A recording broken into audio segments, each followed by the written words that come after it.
Thor Thor Thor. जब से doctor साहब गए हैं तब से बस थॉर थॉर और थॉर हो रखा है। तो मैंने कहा चलो बहती गंगा में हाथ धो लेते हैं और थॉर के तीनों पार्ट्स पे 2 वीडियोस बनाते हैं। पहली वीडियो में थॉर 1, थॉर 2, दूसरी वीडियो में थॉर 3 और चौथी वीडियो में तोड़ फोड़ थॉर 4। क्योंकि भाई रैग्नारॉक एक बहुत ही खास फिल्म है मेरे लिए, तो उस पर मैं एकदम अलग से बात करूंगा। और यहाँ पर हम बात करने वाले हैं थॉर 1 और थॉर द डार्क वर्ल्ड की। थोड़ी सी कहानी, थोड़ी सी बकवास और एक सच्चा और अच्छा रिव्यू। तो बिना कोई देरी किए चलिए बकवास शुरू करते हैं।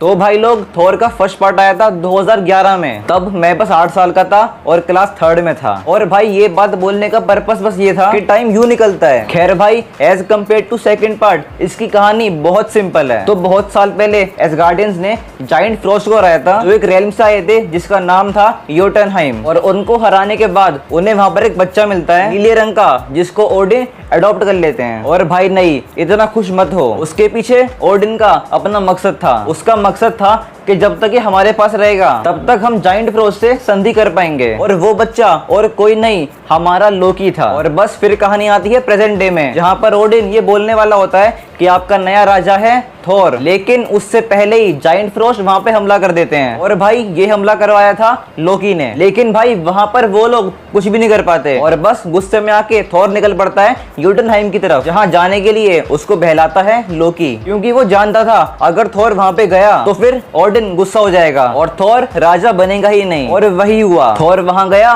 ओडिन गुस्सा हुआ और गुस्से में आके ओडिन ने उसको एक्साइल कर दिया और उसको फेंक दिया मिडगार्ड पे, यानी कि धरती पे। और बस फिर वहां पे उसको मिलती है जेन फॉस्टर, डार्सी और एरिक सेल्विक। और बस फिर हम देखते हैं कि लोकी जान चुका है सच, उसे पता लग गया है कि वो अडॉप्टेड है। और गुस्से में आके ओडिन पे चिल्ला पड़ता है वो। और बस फिर ओडिन चले जाते हैं ओडिन स्लीप में और उनके पीछे लोकी बन जाता है एसगार्ड का नया राजा। और लोकी थॉर से झूठ बोलता है कि ओडिन मर चुके हैं, अब तुम वापस मत आना। और बस फिर थॉर के दोस्त आते हैं मिडगार्ड पे उसको वापस लाने के लिए, पर उसके दोस्त बोलते हैं ऐसा कुछ भी नहीं हुआ है, लोकी झूठ बोल रहा है। और बस फिर वो समझ जाता है कि सारा कांड लोकी का है। और लोकी धरती पर भेजता है डिस्ट्रॉयर को ताकि वो थॉर को खत्म कर दे। और भाई अब थॉर पे पावर्स ही नहीं है, ओडिन ने उसकी पावर्स उससे छीन ली थी। और एकदम मस्त वाला पिट पिटा के वो बस मरने वाला होता है कि उसका म्योल्निर अपने आप उसके पास आ जाता है और वो एक बार फिर से वर्दी बन जाता है। और बस फिर 1 मिनट के अंदर वो डिस्ट्रॉयर को मार देता है। और अब ताकि जायंट फ्रॉस्ट ना आ पाए इसलिए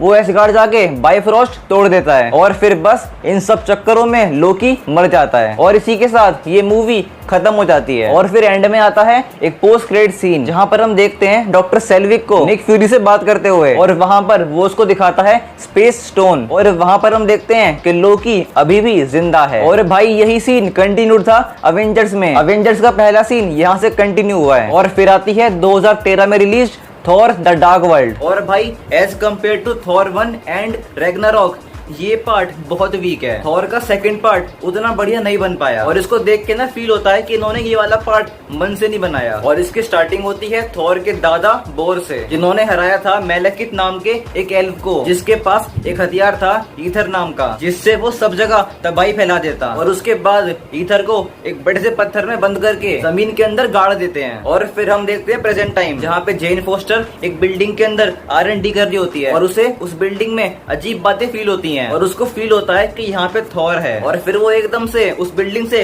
गायब हो जाती है और वो पहुंच जाती है उस जगह जहाँ पे गाड़ा गया था ईथर को। और बस फिर ईथर फोर्सफुली उसकी बॉडी के अंदर समा जाता है और बस फिर जेन की पूरी लाइफ बदल जाती है। और वहाँ उससे थॉर मिलने आता है, जिसको उसके अंदर बदलाव नजर आता है और इसलिए वो उसको ले जाता है एसगार्ड, जहाँ पर वो उसका इलाज करवाता है। और भाई क्योंकि ये फिल्म अवेंजर्स के बाद की है तो लोकी एसगार्ड में जेल में है और वहाँ पे ओडिन बोलते हैं कि शायद जेन ठीक ना हो पाए। लेकिन थॉर बोलता है जेन चिंता मत करो, मेरे पिता सब कुछ नहीं जानते। तो उसकी माँ बोलती है ध्यान से कहीं वो सुन न ले। और फिर वो मिलवाता है अपनी माँ को जेन से। और बस फिर उसी दिन वहाँ पे आ जाती है मेलेकिथ की आर्मी और वो मेनली आए थे जेन को लेने के लिए ताकि वो उसके अंदर से ईथर निकाल लें। लेकिन जेन के लिए फ्रिगा ने अपनी लाइफ सेक्रीफाइस कर दी। और जो उसकी डेथ का सीन है पूरा, वो देखने में बहुत अच्छा था। और बस फिर थॉर मांगता है लोकी की हेल्प और वो जाता है मेलेकिथ की दुनिया में। और इसी बीच हम देखते हैं एक कैमियो हमारे अपने कैप्टन अमेरिका का। वैसे भाई बताना भूल गया, एक कैमियो थॉर 1 में भी था और वो था हमारे हॉकाई का। और बस फिर थॉर वहाँ पे जाता है और जैसे ही मेलेकिथ ईथर बाहर निकाल लेता है, थॉर ईथर को तबाह कर देता है, लेकिन वो वापस जुड़ जाता है और मेलेकिथ उसको अपने अंदर अब्सॉर्ब कर लेता है। और उसके बाद में अर्थ के लिए खतरा बढ़ जाता है क्योंकि मेलेकिथ वहाँ पहुँच जाता है ताकि वो वहाँ से सभी रेल्म्स को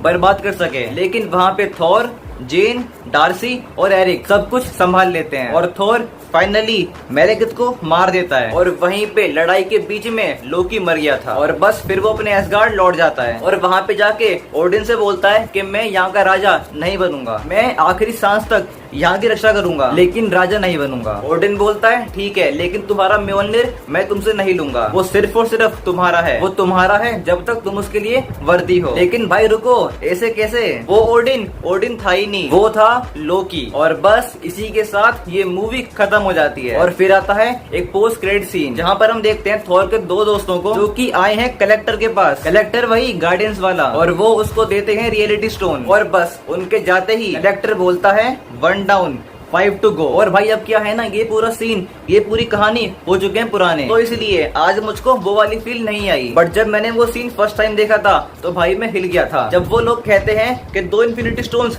साथ में नहीं हो सकते, तो भाई वो सुन के मैं हिल गया था। स्पेस स्टोन, रियलिटी स्टोन, और इसके बाद आई थी गार्डियंस जिसमें हमने देखा पावर स्टोन। तो भाई उस समय यानी कि आज से 8-9 साल पहले वो सब कुछ बहुत क्रेजी था। तो भाई इन शॉर्ट मुझको थॉर के दोनों पार्ट पसंद हैं। थॉर 1 तो मुझको बहुत पसंद है, लेकिन थॉर का सेकंड पार्ट उतना कुछ खास नहीं है। जैसा मैंने पहले बोला, देख के लगता है कि ये पूरे मन से बनाई नहीं गई है, किसी भी एक चीज पे ढंग से फोकस मारा ही नहीं गया है। लेकिन थॉर के फर्स्ट पार्ट में हमको सब कुछ समझाया गया है अच्छे से। थॉर कौन है, लोकी कौन है, ओडिन कौन है। और भाई थॉर 1 का स्क्रीन प्ले, वीएफएक्स, सिनेमेटोग्राफी, उसका बीजीएम और उसका डायरेक्शन, ये सब कुछ बहुत बढ़िया था। लेकिन थॉर का सेकंड पार्ट इन सब बातों में लैग करता है। भाई थॉर 1 वेरी गुड थी, लेकिन थॉर 2 सिर्फ एवरेज है, उसमें हर एक चीज बस एवरेज ही है। और पहले मुझे लगा था कि ये बस मेरा मानना है, अरे भाई नहीं, सोशल मीडिया पे ये बात सब कहते हैं, हर किसी का यही मानना है। हाँ ये बात है कि सेकंड पार्ट में कहीं कहीं पर एक्शन बढ़िया है, लेकिन भाई ओवरऑल वो पिक्चर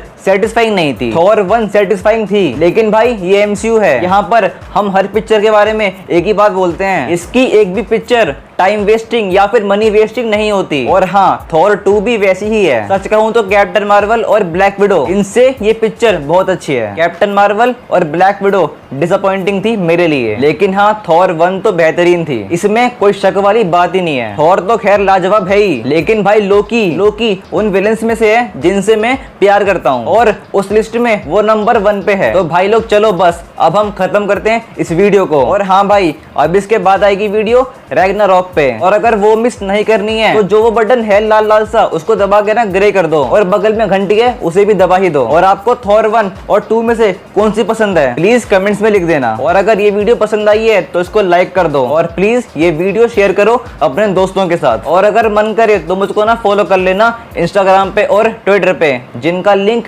डिस्क्रिप्शन में है। और देखते रहो आपका अपना चैनल मूवीवर्स।